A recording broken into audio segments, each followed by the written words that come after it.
It is absolutely vampire time. So let's put on some shall we put on some spoopy music? Let's try a little spoopy music.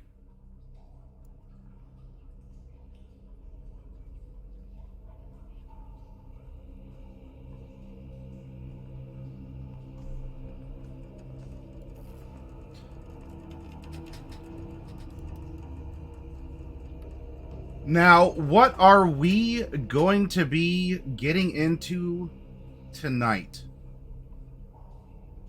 Well, primarily, this is a VTM. This is a VTM workshop here. Tonight is going to be more about this over here. The draw date for what, Silas?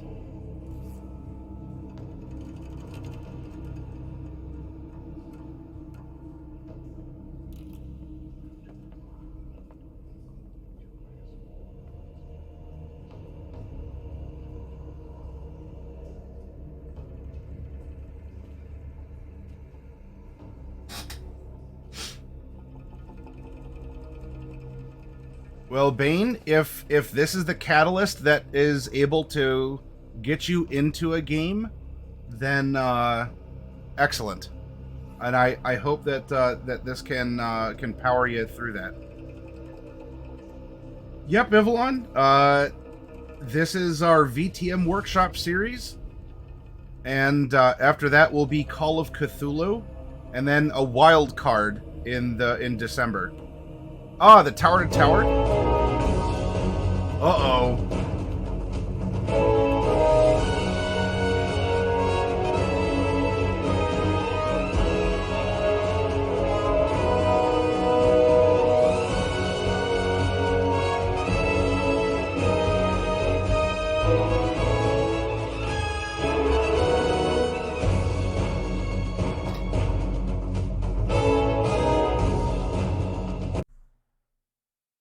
Oh my good golly gracious.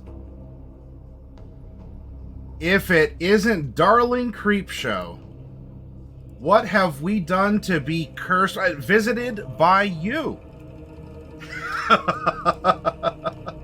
Welcome, Raiders. Let's give a shout out to Darling Creepshow.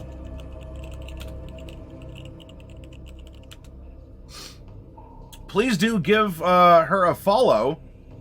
And now, if I recall correctly, tonight you were you're in the end stages of that red dragon that you've been painting up. Am I correct?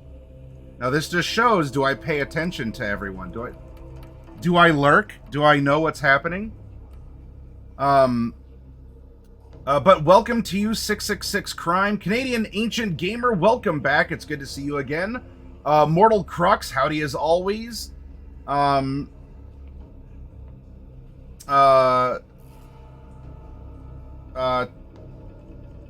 shoot, we went over this before. Tanak Hassan? Tonak Hassan. Shoot, I'm sorry. I forgot. Please refresh me. Let's see, we have Josarius. First time chat from a Raider. Thank you very much. Jenga Dance, Kagome's Fury. Of course, you know you're always welcome here, my friend. As another miniature painter and varietal streamer, thank you very much, Kagome. I can give you a shout out here in a minute because I think there's a cooldown for it. Kentucky Fried Creature, great to have you in our workshop in the Hero Zone. Yep, Ivalon, I'll be putting out an open call for people who want to play in Call of Cthulhu or run behind the scenes on Roll20 with Call of Cthulhu. So if you keep your eyes open on our Discord server, it'll be an open call to you all in the community because I'm going to need 4 investigators to go on a custom story that I'm going to write up for it. Scott, good to see you. And then, of course, Darling herself was in here. I think that was everyone, though I've fallen behind. Let's see, we have Josarius. Tonk, yes. I'm sorry, it was Tonk, for short. Thank you. Thank you.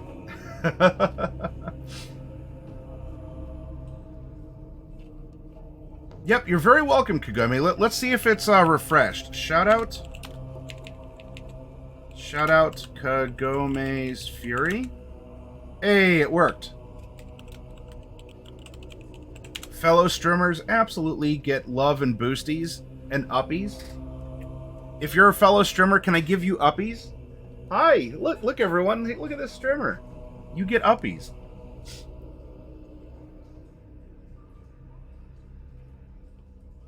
Well, if you all like it, after we finish Vampire the Masquerade here in August, in October, with the final episode of our 3-part custom story taking place on Halloween, which is a Tuesday, I hope you'll join us for some very good Call of Cthulhu fun as I teach it over the course of the workshop and we play it over 3 sessions. And I'm looking for 4 people starting sometime in September. I'm going to look for 4 of you that can make it for those 3 Tuesdays and are willing to play on Roll20 on the channel here.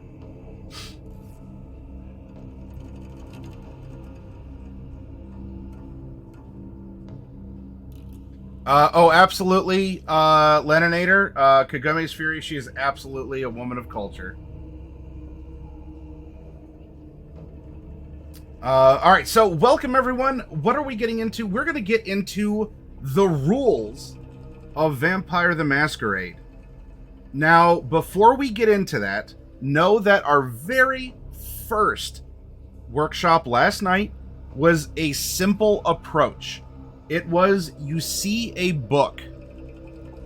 You see a book with a cover similar to this, and you go, huh, well, that's not D&D, that's not Pathfinder, that's not Cyberpunk, that's not Alien RPG, what is this? Well, we went over what it is that Vampire is. The mood, the feel, the types of stories that you can tell through Vampire. And we even immersed you all through the intro to the role-playing game. We immersed you into from our real world into a world of darkness.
And if you wanted a quick introduction, what is the world of darkness?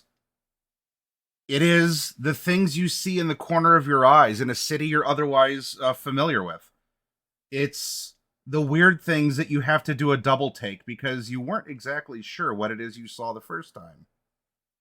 Now, it's not all just, this is a game out of the 90s, and it's not all just a, uh, it's not all just a game about edgy vampires with katanas and Uzis and black leather and sunglasses and everyone scowls and goes grrr.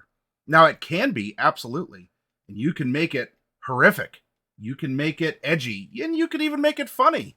Dracula Dead and Loving It, or What We Do in the Shadows. You absolutely can do that. We talked about that this is a way for you to have fun with different cryptids that might exist in the world around us, folklore, urban legend, that kind of a stuff. You know, something local, even to where the store is located here. And we look into, for example, Cleveland. How haunted is Cleveland? And all of the neat things that you can do in a place like that. We discussed in here, real quick. We're going to put that disclaimer up there to make sure that, yes, we're talking about a horror RPG and story elements about monsters manipulating humanity, but we also talked about, various conspiracy theories. Things that are, what are things that people believe or don't, or who could be behind something the entire time. Who are the puppet masters pulling the strings? Why do we see, ruinous cults or organizations like the Masons or whoever, right? Or, this cult of Saturn or anything else? Who's actually controlling religion and economics and politics and all this other stuff? This is a game that lets you do that, right? It encourages it. You get to have fun with it. And by the way, you also get to have fun with it. Did I still, there we go. This is not a conspiracy, so my conspiracy, my disclaimer is down. Isn't it interesting how a detached billionaire hopes to connect with fellow humans by having a full sealed bottle of barbecue sauce in his living room? But what can you do in the world of darkness? Well, when you have a detached billionaire running a loan company, in the scene in which employees are called into his office for a review, you can have a little fun and you can put a bottle of barbecue sauce. Because in the world of darkness, it's okay to have a little snark, a little cynicism, to explore ideas that maybe you do not hold personally true, but you can have some fun with it, right? And so you have this parallel, right? Something beyond the veil. And if you want it to be Sweet Baby Ray's, you can. Or if you want that little bit of a twist, right? You want that thing that maybe not in a horrific sense makes you go, huh? Right? Out of the corner of your eye. Instead, you actually have a bottle of Sweet Rabies Bay.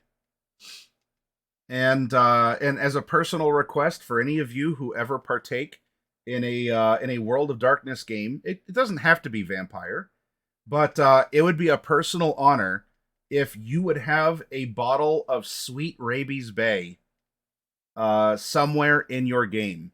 I would sincerely appreciate it as a favor, as a little fun inclusion. Is there a Ventrue that's just a little too uptight? Is there a Toreador that bemoans the degeneracy of culture these days? Give him a bottle of Sweet Rabies Bay, and have fun. And it's okay to smile and laugh in the world of darkness. You can go back to brooding vampires and horrific scenes and fighting power and all this other stuff, but come up for air every now and again. Because while your vampire might not need to breathe, you as the player do. You're going to use... All right, if you play in Promethean is a wraith, demon. Yep, those are all in the world of darkness. Big Banes. So if you have a Promethean that just loves chugging entire bottles of sweet Rabies Bay, then thank you.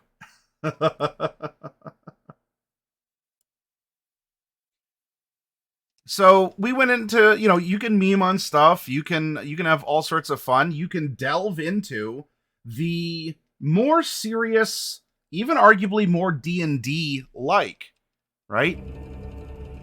Something that is more akin to that kind of detached reality that we're used to in high fantasy adventure.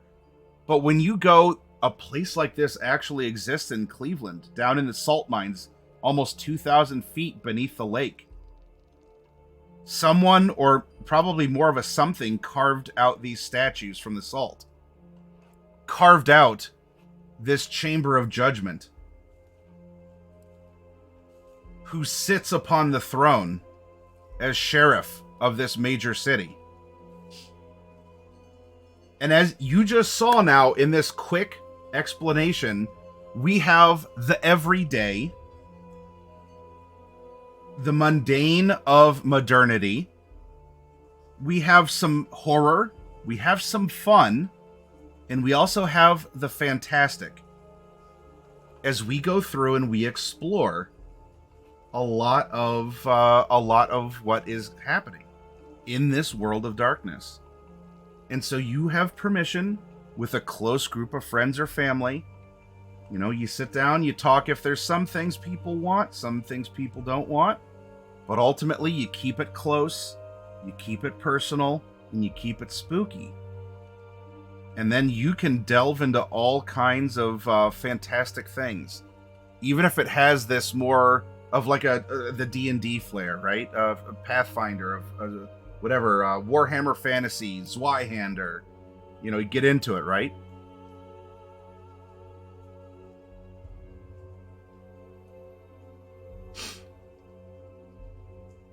So now we had that approach, and if you say, all right, I get it, I dig it. How do I play? Because we didn't really talk about the rules last time. Because I don't want to scare anyone off. Not that the rules are scary or terribly complex. But in my professional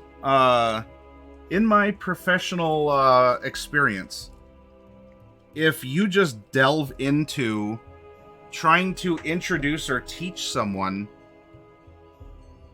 I don't think that's going to slake my thirst. Hang on, everyone.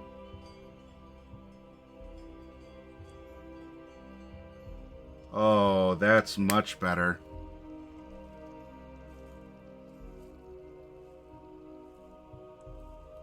If you walk up to a normie and you say, oh, you're gonna love Vampire, you get to give people the suck, and you build dice pools with attributes and skills. And sometimes you use your disciplines, but we have a homebrew about that.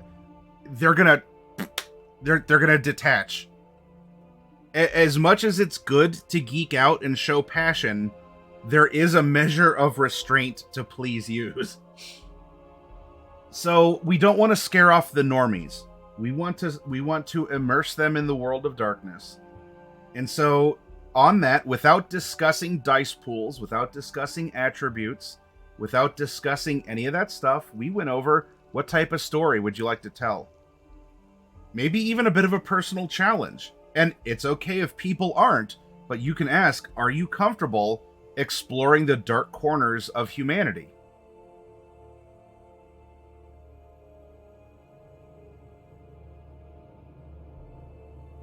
Do you have, do you have a story to tell about a favorite local legend, a cryptid? Do you just have... You're just tired of various newspapers or channels or social media talking about woke this, fascist that, alt-right stuff, or it gets into factionalization, and sometimes you feel like no matter what your closely held beliefs are, I'm not judging you. I don't care who you vote for. I don't care if you have a religion. It's not that I disregard those things.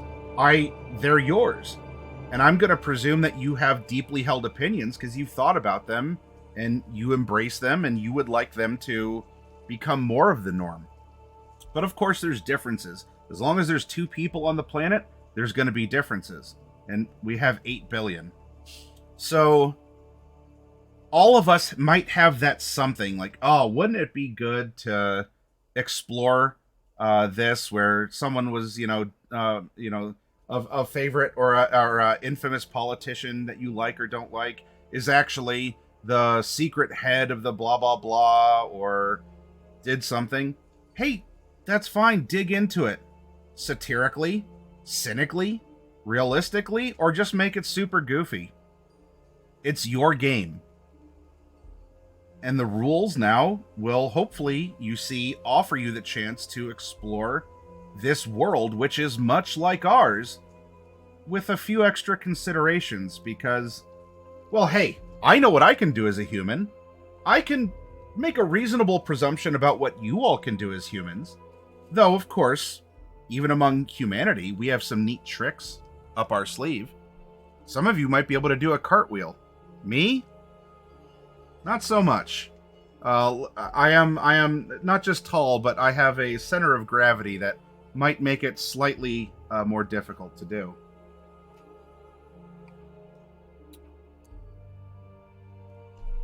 But now we're talking about creatures of the night that have fantastic powers, or just in a world where more than 2 people or more than 1 person exists, so we have 2+ people, there will be conflict. So how do we resolve conflict? For or against a person, an ideal, a social situation? Well, that's why we have these rules.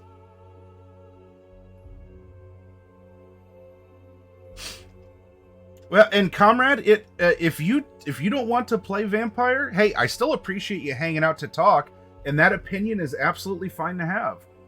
And if you wanted to play vampire without bringing the real world into it, because look, how many of you out there have played D&D and you go, I am sick and tired of people bringing in real life issues into my game, right? Because you know what? Yes, in my world, what's a recent one? All of my beholders are always evil all the time. And you can complain on Twitter as much as you want, but that's how it is in the world, in my world, right? Well, not like mine, but in this example world. Or bringing real life issues of like, no, this is a fantasy world. I'm completely detached from that particular thing. I mean, if you want to assign that to this, that's a you thing, not me. That's not how I'm running. That's not how I'm teaching.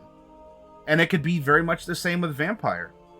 If you don't want to play in a real life city with real life problems, absolutely make up your own city.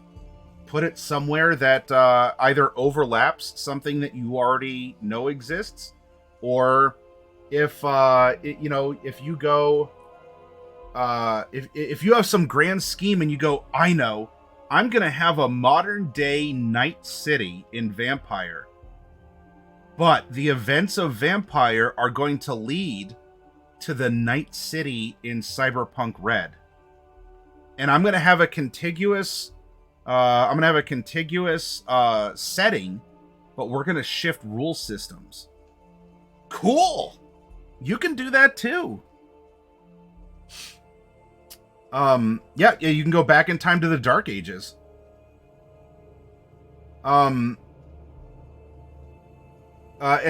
so, Leninator, if you wanted to have more of a fantasy romp where your vampires are, I mean, while the rule book is like, hey, look, you're not playing the good guys. If you want good guy vampires, have it be that. They can fight monsters, or they can just bring down, more cartoonish villains than anything that mirrors real life. You don't have to bring in any real life that you don't want to in your world of darkness. Hi, Diadems. Good to see you. So, with that as the theme, you know, whatever you want to explore. You have a Dracula Dead and Loving It humorous game where, you know, it's way more, you know, more Mel Brooks and Monty Python style vampiric hijinks, like a What We Do in the Shadows. You know, some snark and sarcasm and some fun stuff. Maybe a lot of juxtaposition of the vampiric condition. Instead of the dark and brooding, I am a monster. But no, I am still a man. You can have dark and brooding. You can have 90s black leather with sunglasses. You can take this in all kinds of different directions. And I hope you'll find that the rules are there to still support what it is you want to do. So let's take a look. Is this onerous? Is this a horribly draconian complex system? Because many of us have come from the D20 system in D&D, in Mutants and Masterminds, in Pathfinder. What else is D20 now? There was actually an old Monty Cook D20 World of Darkness.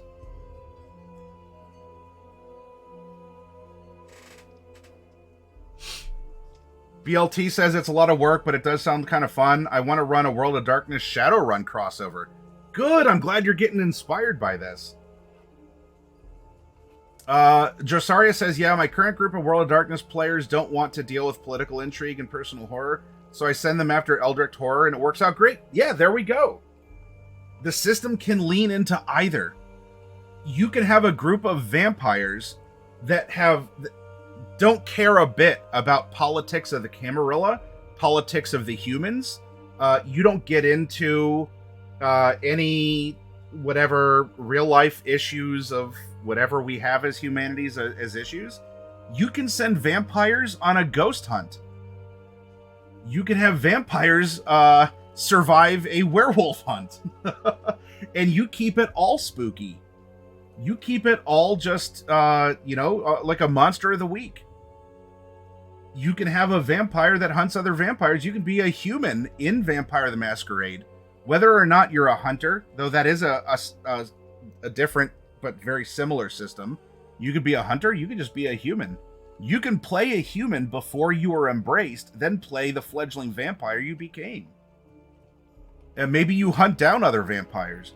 Maybe in your world of darkness, the Cam doesn't exist, and you have completely renamed all of the vampire clans. Because you say, I don't want Cam, I don't want Anarch, I don't want Nosferatu, I don't want Gangrel, I want, this is my world. This is my world of darkness. Do it. 100%. The Nosferatu are suddenly called Ratlings. Or whatever. Or the Shriveled. Or, I don't know. Just the average Joe or something, right? All my players, unless they've spent points on Generation, start as human. Oh, very cool, BLT. Also, hi, Rip Artist.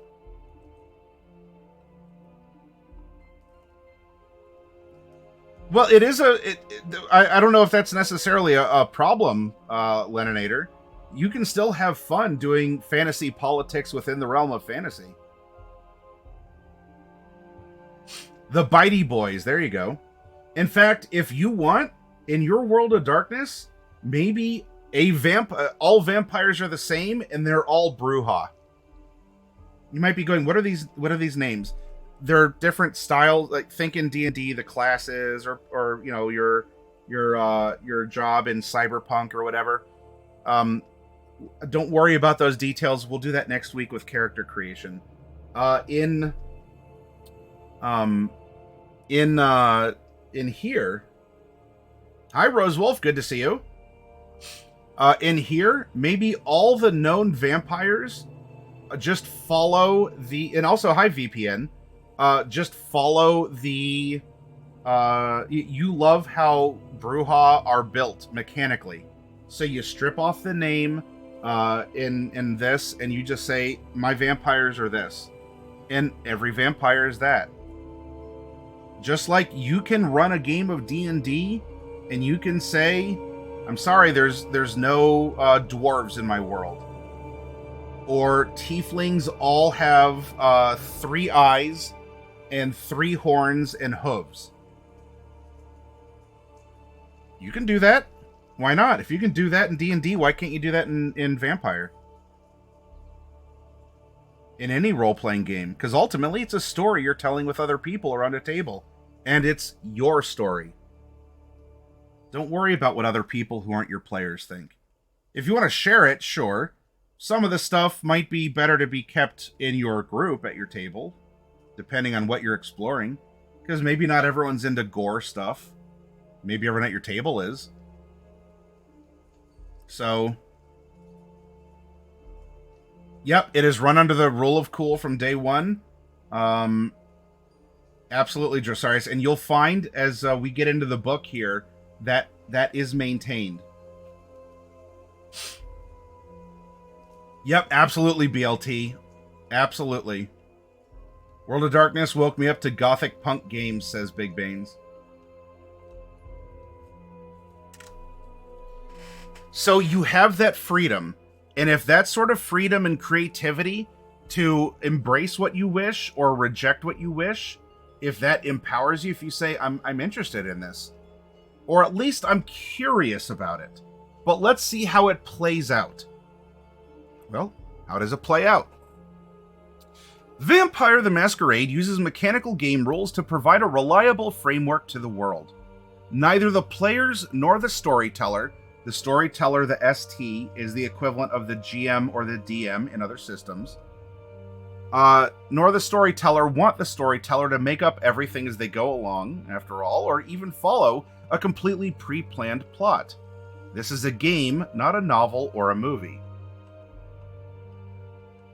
The most basic of these rules, and thus the fastest and cleanest to use and play, appear here.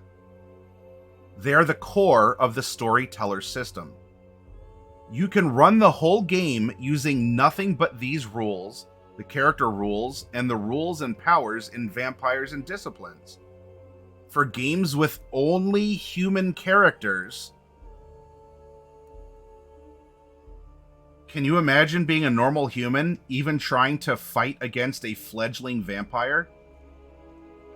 That's crazy. A fledgling vampire is absolutely a boss fight to a group of humans. For games with only human characters, you may not even need those last 2 sections. More advanced modular rules appear in advanced systems. Use them or ignore them as you choose. But here beats the heart of the matter, from rolling dice to throwing down to telling time. Time passes in the World of Darkness just as it does in our normal world, even if more of it seems to happen at night. That's because you don't need to play out every minute or even every day of the time that passes in your chronicle. One game session might last 4 hours of real time and cover a decade of game time in memoriam, or one 15-minute gunfight just before dawn. Although hopefully you'll use the 3 turns and out system rather than put yourself through that. Vampire uses 5 basic units to describe game time. Turn. I'm not going into the minutia. You can read the book yourself. I'm going to cover parts of it and stress parts of it. Turn. Scene. Session,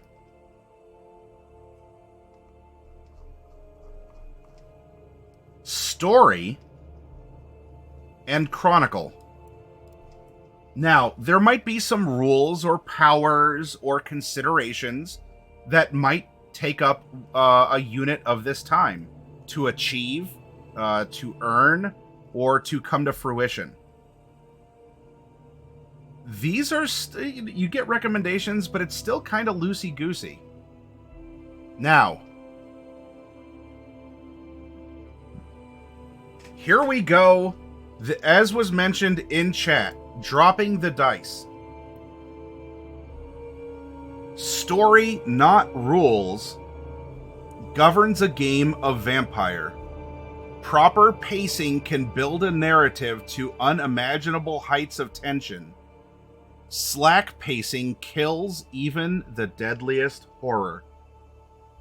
For this reason, storytellers can change the mode of the game to suit their sense of pacing. Many scenes play just as well and much faster without rolling dice at all. Without rolling dice at all.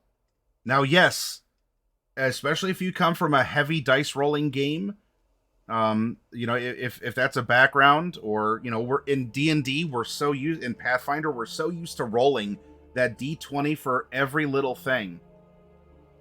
Now, in Alien RPG, there's a penalty. It's not that nothing happens, it's you fail if you don't succeed.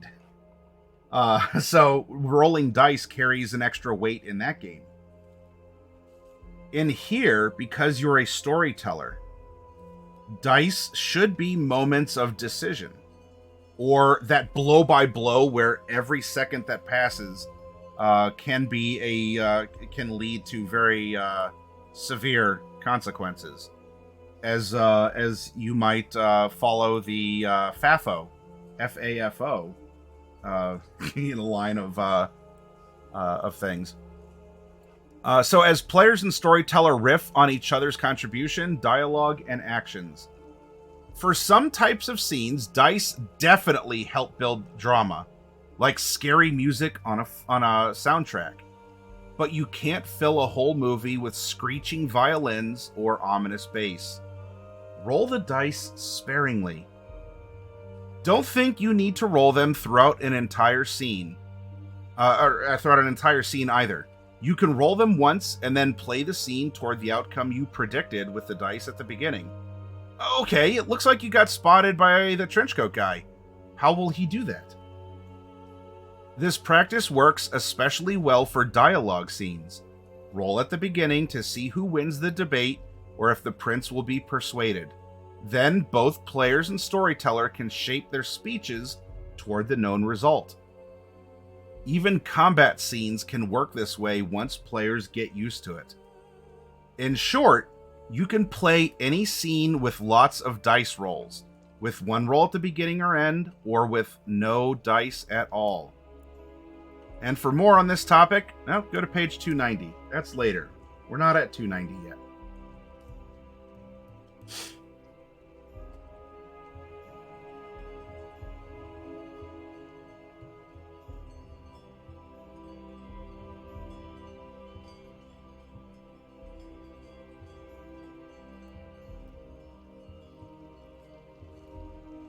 BLT says, can my supernatural being cross an alleyway to get closer to a point of interest? Yes, roll a stealth check, or yes, as you approach, the voices become clearer.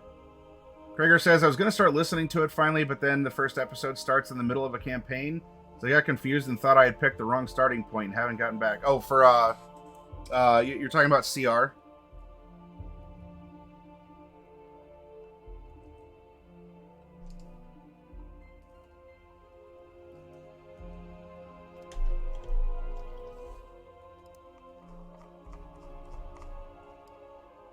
All right, here we go. I did mention a dice pool last night. That's about as heavy into the rules as we got. A dice pool. If you were around for the Alien RPG workshops, then that might be a familiar thing. How did we build dice pools in Alien? Well, similar. You have an attribute, you have a skill, you put the dice from each together that's necessary, boom. You roll and see if you're successful.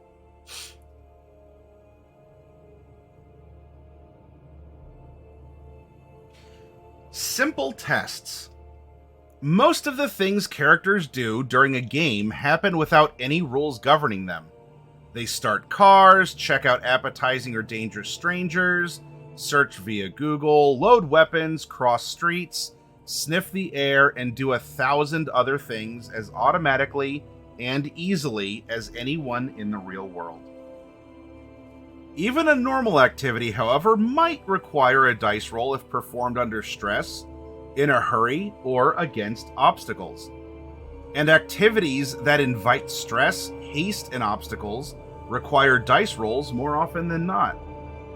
To begin, tell the storyteller what your character wants to do. The storyteller may just tell you that you succeed automatically. It's something trivial, like parking a car. It shouldn't challenge a vampire, like smelling blood, or the storyteller may decide the proposed action just suits the ongoing drama. Sometimes skipping a roll just speeds up play, especially for an easy or average feat, or something your character really excels at. But let's say you're not quite that good, or that you want to do something harder than usual, like scaling a sheer cliff, reading Sumerian, or picking the lock on a door. For those other actions, you make a simple test. Simple tests go like this. Describe what your character is trying to achieve and how. The storyteller tells you which of your character's traits to use to assemble a dice pool. The storyteller sets a difficulty. This number may be kept secret depending on circumstances and playstyle. Unless the test is an automatic win, you roll the dice pool and count your successes. Every die that shows 6 or higher is a success. A 0 on the die means a result of 10, a success. If the number of successes you get equals or exceeds the difficulty, you win the test and accomplish that action. So here's your example. Juan's character is canvassing the neighborhood for information on movement in the area. The storyteller decides this is a simple resolve plus investigation test with a difficulty of 2. So it's straightforward. Juan's character has 3 dots in resolve and 3 dots in investigation. And so he rolls 6 dice, getting 3 successes, more than enough for a win. The storyteller gives Juan the info he sought, a clue he might be able to use. There you go. That circumstance can manifest in many different ways. Like in Tuesday, which if you want to watch the VOD you can find on Twitch here, and it'll be up on YouTube, by the way, hopefully soon. Oop.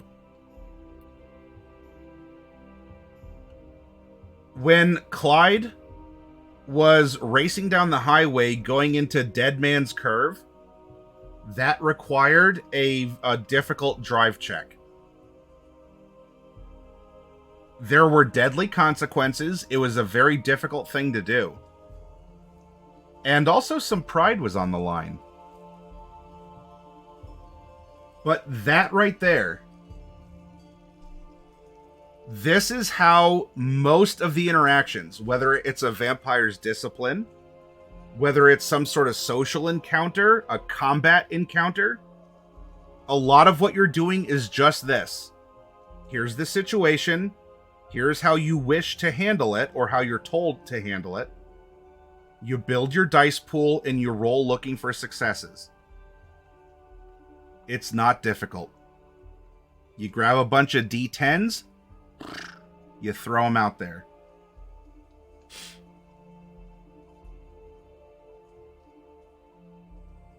Hi, Gruntled. It's good to see you. Simplified dice rolls makes it way more narrative. Reminds me of Cipher System. Great for roleplay, discovery, mystery. And yep, as BLT Vampire will an independent third-party verification through BLT Vampire that pretty much is the entire system. We could stop right... I don't even know why I'm broadcasting anymore. There's a little bit more we can get into, or ways that you can have contested rolls. But that's it. Can you build a dice pool of D10s and look for the number of successes on them? There you go.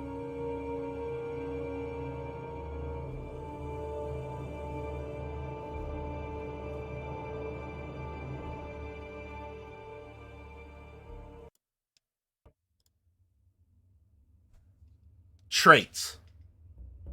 Traits define characters from their physical potential to their learned skills to their various natural, secret, and supernatural advantages and hindrances. The Storyteller System demarcates traits in dots, usually ranging from 0 to 5. For example, a person with 1 dot in strength is feeble or puny. A person with 5 dots in strength could potentially win Olympic weightlifting medals. So while there's 5 dots, it's an exponentially greater measure of someone's capability of something. We call the traits that define a character's innate and potential abilities attributes, while skills define the ways characters most reliably or successfully apply that potential. Both attributes and skills fall into mental, physical, and social categories. All of these, including other traits such as backgrounds, appear in the character chapter, and we'll get to it. Don't worry about it. Let's cruise down the lazy river of the basic introduction to the rules. The storyteller tells you which combination of traits creates your dice pool. And you know what? As a player, you're welcome to hem and haw. For example, Spectre Deflector playing Clyde asked to roll not a dexterity drive test for going around Dead Man's Curve. Instead, Spectre asked if Clyde could roll wits plus drive, and explained, and we developed that this was more about the feel of the curve. This is something that Clyde has done as a race car driver, as someone into automobiles many times before. This isn't about dodging and weaving through traffic. This isn't about your reflexes. This is about the feel of the road through the car. And so, through that negotiation prompted by the player to the storyteller, who might otherwise by default call for a dexterity attribute, drive skill dice pool, instead, it was appropriate for that particular scene to say, all right, build your dice pool out of wits and drive.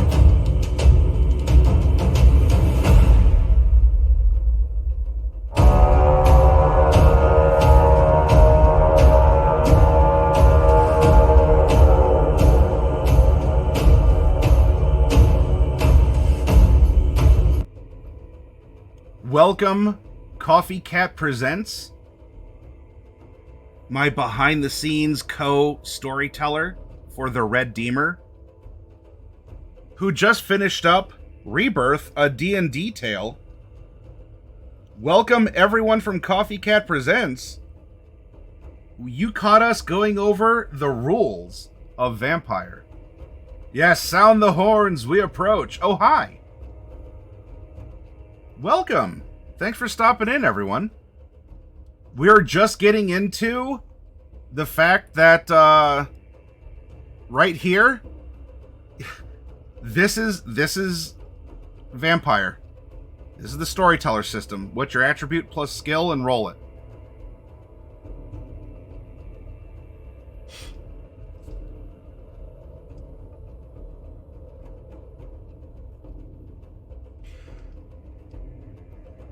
So although most actions use a skill pool of attribute plus skill or attribute plus discipline, only a few use attributes to build the pool.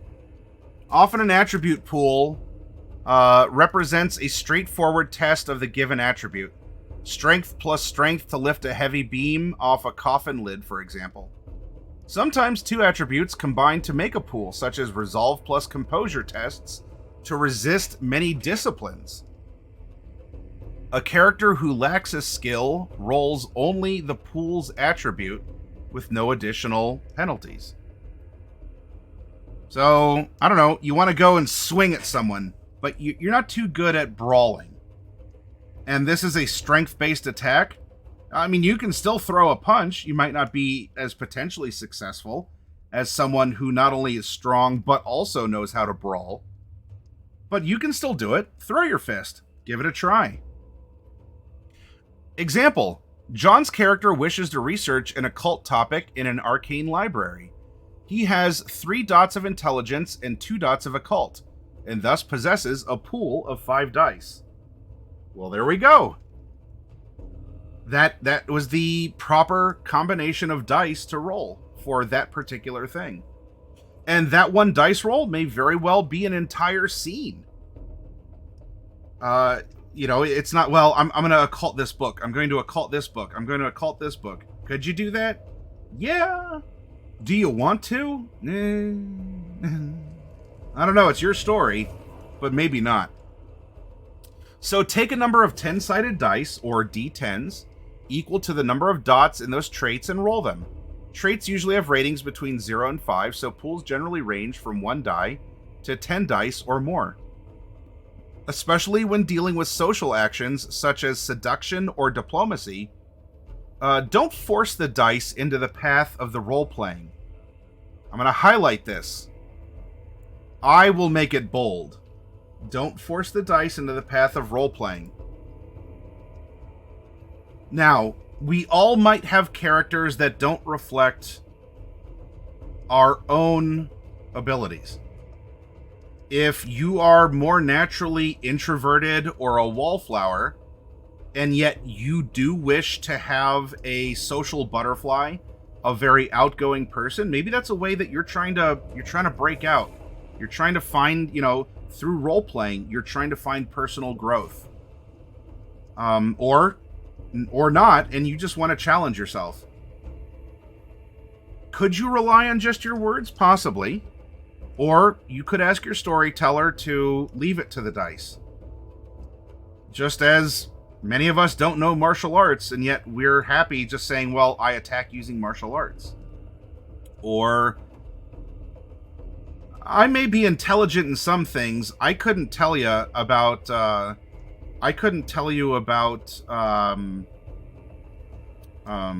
way that physics works on a doctoral level, right? And yet I might have a vampire that is an astrophysicist by doctoral degree.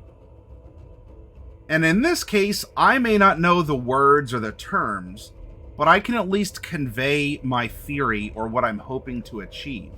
And so, in that case, I may not be able to bring up a real-world point, or I guess I can always put my nose in my phone at the table and go, oh, this is how it works, see?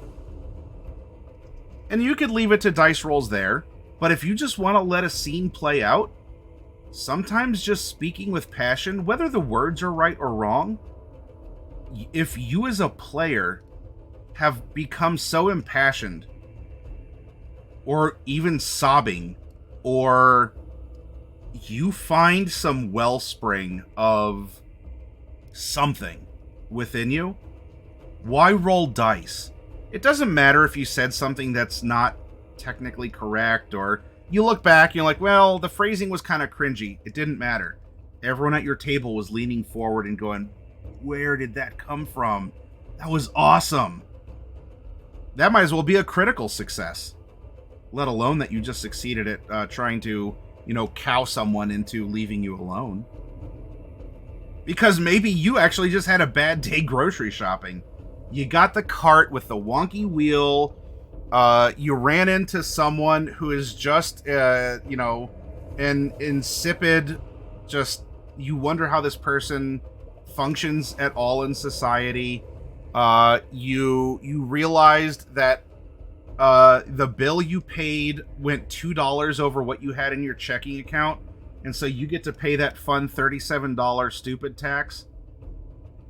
And you're like, wow, I paid $37 on $2. That wow, among everything else, and you pour that energy through your character, whether your character is a meek one or a bold one, but you channel it. That itself, why make a dice pool? Oh, you just had a moment. Yeah, it's not about what you say, how you say it. There are people who have been persuaded in all kinds of different ways by ideas that if you looked at them through a lens of logic, you would question the rationality of those people. And yet, there we go. There's a movement. The best essence of role-playing, and sometimes the game improves your whole life.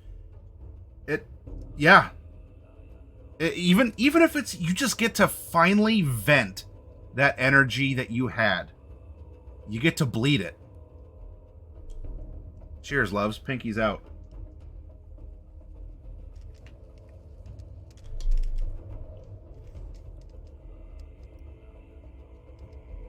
Where were we? Yes. Especially when dealing with social actions such as seduction or diplomacy, don't force the dice into the path of the role-playing. If a player has their character say something particularly inspired or painfully wrong, open with a truly tempting or utterly insulting gambit, or offer a cunning or transparently false explanation. The storyteller should feel free to modify the difficulty or even let the character succeed or fail without involving dice and traits. The storyteller should perhaps warn a character with a high trait away from a disastrous approach. As one gifted in etiquette, you know better than to slap the prince on the back. But even a 1-dot skill can shine if the player applies the right polish.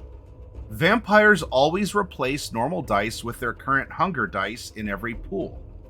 And there's more details on that later. You go, oh, different dice? It's not complex. It's fine. It's a part on your sheet that it's easily explained, and it's actually the mechanics backing up the story and the character. It's a nice unison between the two. Specialties. Characters may possess greater aptitude or expertise in a particular skill. You can read about that later. There are these trackers and pools. Again, hey, go to your friendly local game store, pick up the book, purchase it. If you don't have a friendly local game store, or maybe your local game store ain't so friendly and hasn't earned your business for it, I know a person who can hook you up. I'm not here to read the entire book to you, but I want to make you familiar with it as we go through examples here. We're only going over a couple pages so far, and it's not complex. We have the basic idea, and now we're approaching it from a couple different angles.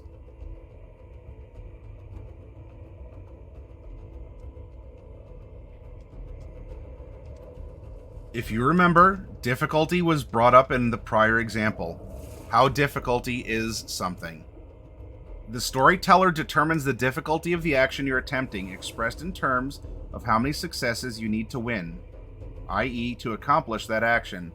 Unlike in earlier editions of Vampire, so for any of you who played past ones, note that the difficulty means the number of successful dice required to accomplish a task, not the target number for the individual dice, which is always 6 or higher. In prior editions, you might say, roll your dice pool, and instead of looking for a number of successes, I'm looking for 7s or higher, but all you need is 1 success. I'm looking for 8s or higher because it's a more difficult task. Maybe that's how some of you remember playing when you first started. Maybe you still play older editions, even if you have another game that's V5. So if you're new to Vampire and this is your first, you don't need to worry about this. On a D10, you're looking for a 6+. It's a 50-50 per die if you're going to succeed on that die. Easy peasy, right? Some tasks use specialized equipment, such as picking a lock, performing surgery, or engaging in gunplay. If the storyteller considers equipment a core component of an activity, they may apply a +1 difficulty modifier for improvised, unreliable, or poor quality equipment. Without any equipment, the task is impossible. So, can you perform brain surgery successfully? Can you perform brain surgery without tools? Absolutely. Can you successfully and precisely remove a tumor from a brain while allowing the patient to live and function without tools? No. So in that case, if your vampire wanted to perform brain surgery, you have to have tools at all, let alone any modifiers that might be added for, the circumstance. Yeah, Noctis, so you're saying there's a chance.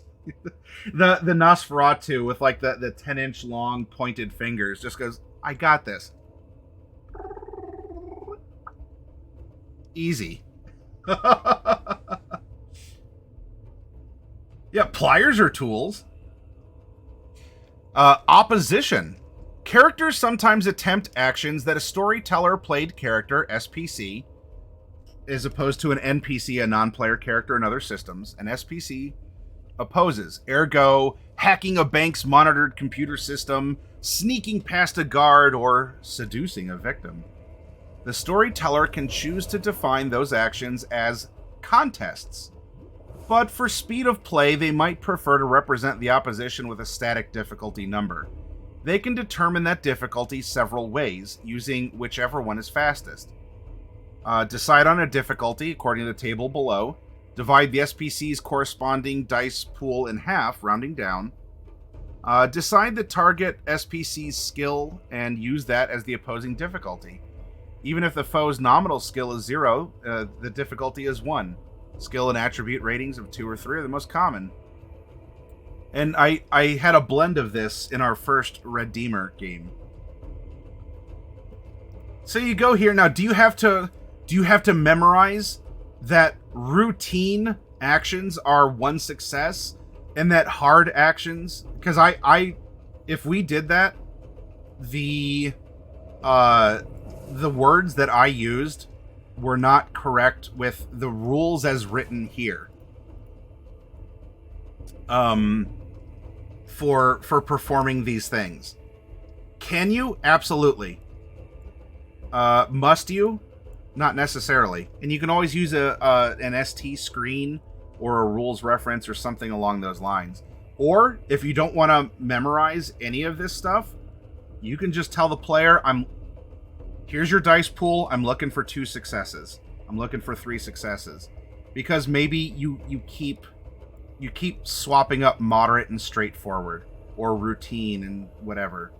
Or it gets kind of vague between hard, very hard, and nearly impossible.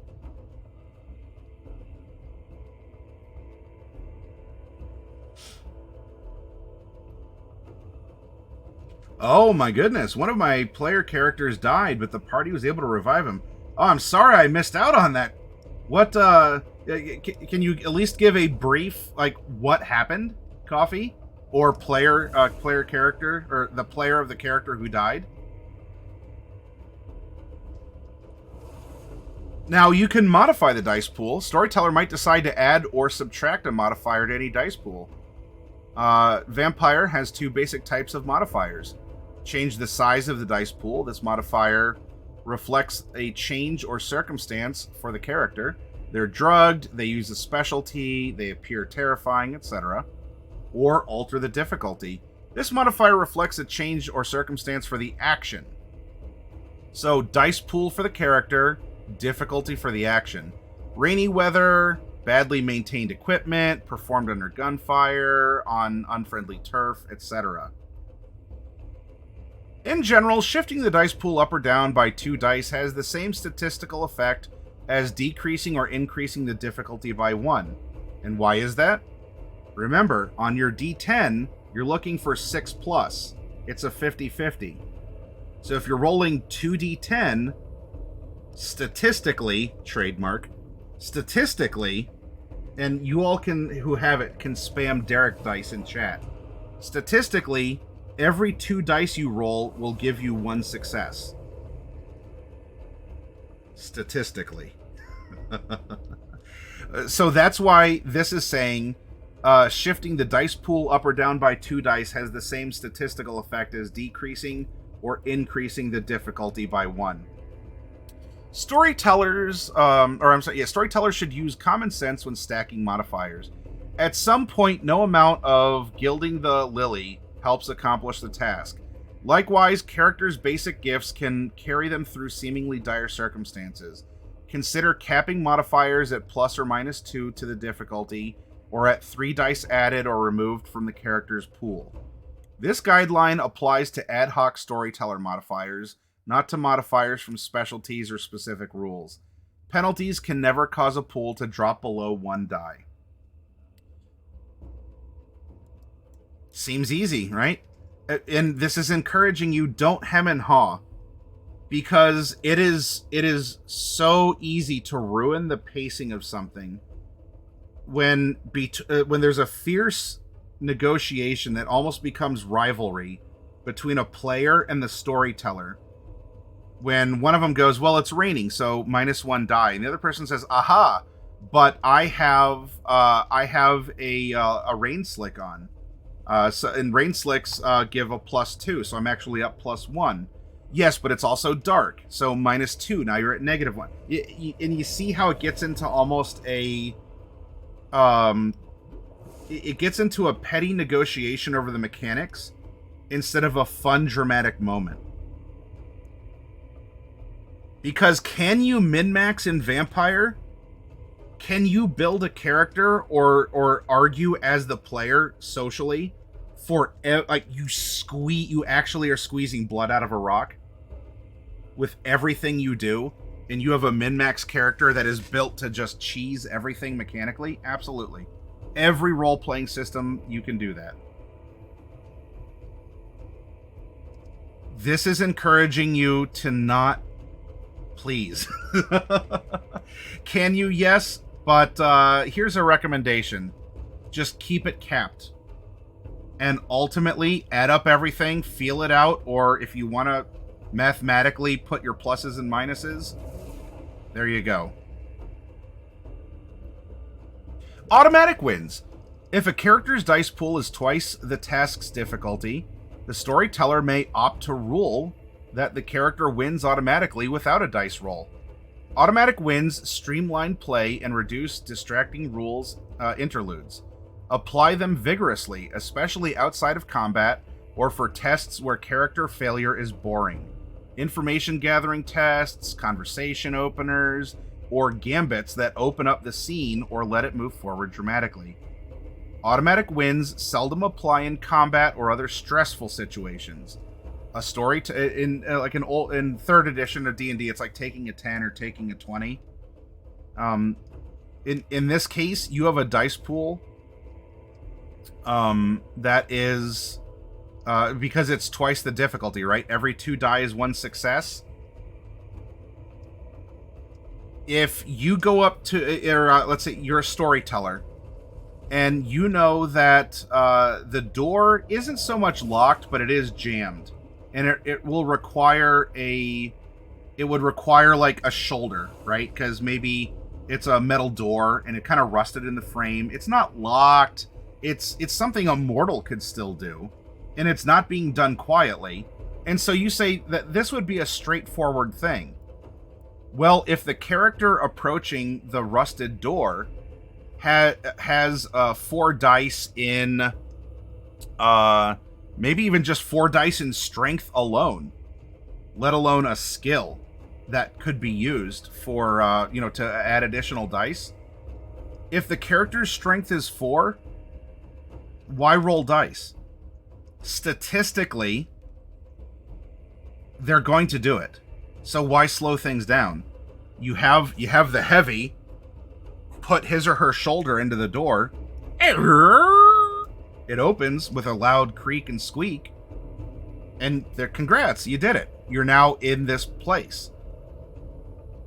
So it's fine to offer some automatic wins if something that might challenge someone else is performed by a character that can just overwhelmingly, or at least statistically, accomplish the goal.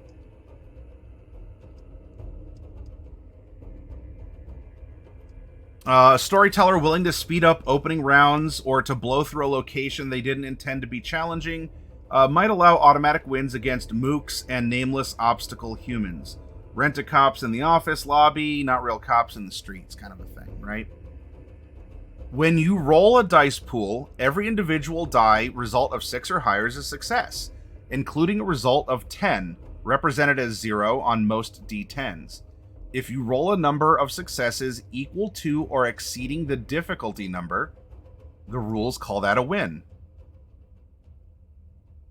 And then we have our criticals.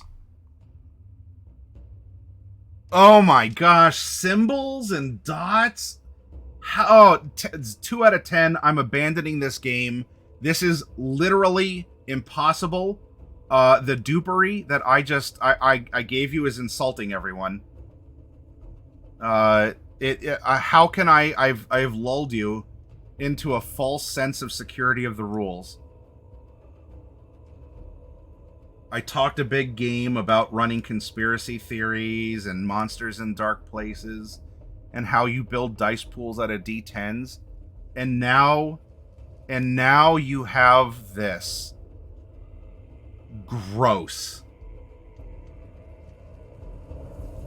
I'm gonna go complain on Twitter right now. Literally canceled.